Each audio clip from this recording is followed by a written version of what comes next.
So good morning, everyone. I hope you're having a very good day.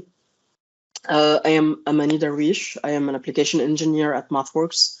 But before MathWorks, I still have a background in ASIC design and verification.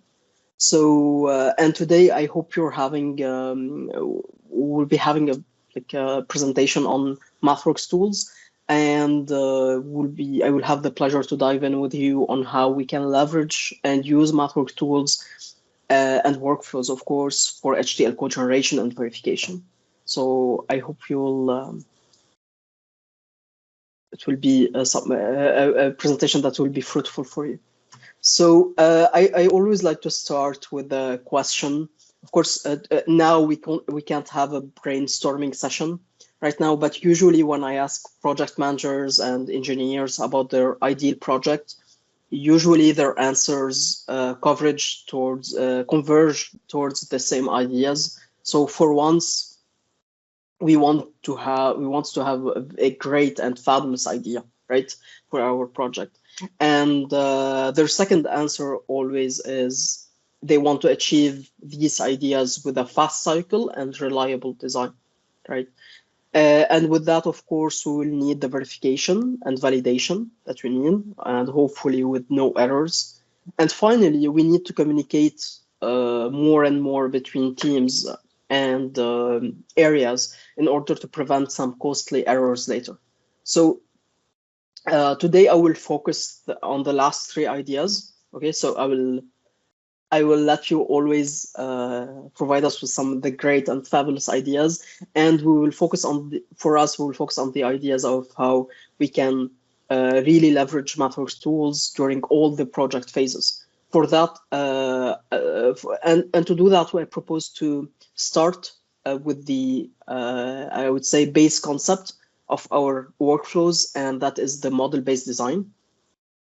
So we're going to dive in the next hour or so on how we can effectively design, verify, and test using the model-based design.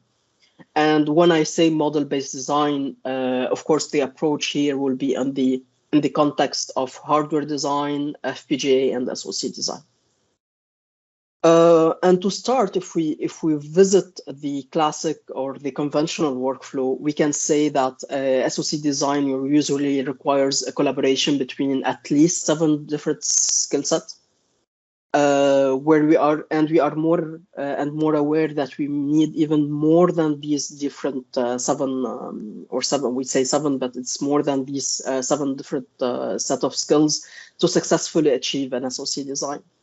And in today's workflows, I would say we have too much of the work in the chip design occurs in separate groups who use separate even environments and communicate almost exclusively via documents and meetings.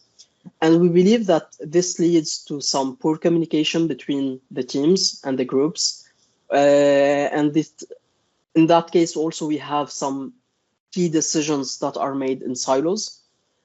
And we see more and more that we are confronted to some system level issues that are found very late in the stages of the project.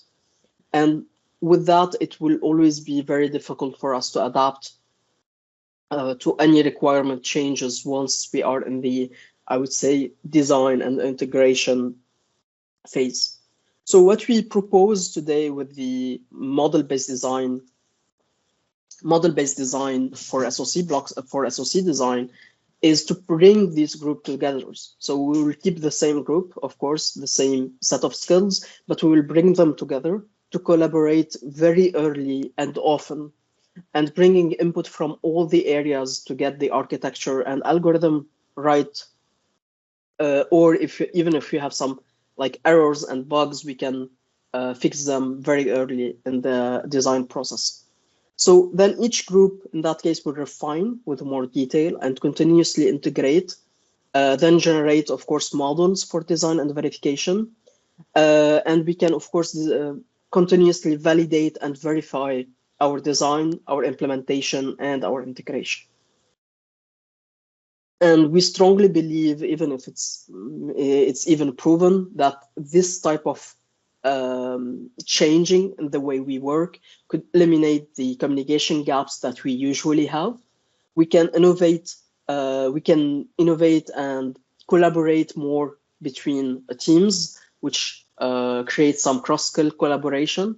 We can verify and debug system-level issues very early, and we will be able to adapt to any changing requirements with agility. So it will be a faster process and faster iteration. Which is why I always like to say that the model-based design could be seen at the alignment. So if we go and dive in a little bit in the different phases of the project, we can see that the model-based design approach is a way to solve the difficulties and challenges of the classic workflow that we have gone through in the previous slides. So in fact, model-based design allows for rapid, cost-effective development and dynamic systems, including like control systems, signal processing system, communication systems. We'll see some of these applications later on in this presentation. So the model-based design approach consists of presenting the components of the system and their interactions within their environment using some mathematical models. So we are able to, of course, model and simulate our system, explore a vast design space by modeling the system under test and the physical installation, so that the entire team can use a multi-domain environment to simulate the behavior and all the part of the system. The second, say, pillar of our approach is the test and verify, where we can reduce the expensive prototypes or the cost of the expensive prototypes by testing our system under conditions that usually would be too risky or time-consuming to consider. So in addition, we are able to validate our design with the hardware-in-the-loop testing and rapid prototyping, all while, of course, maintaining the traceability with the requirements. And finally, with the cherry, I would consider it as the cherry on top, is the fact that we can automatically generate code.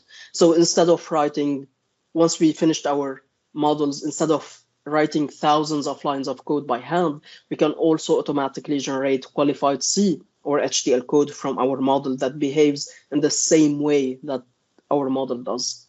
So that code, of course, can then be deployed directly on a embedded processor or an FPGA, or even it could be integrated in some ASIC project.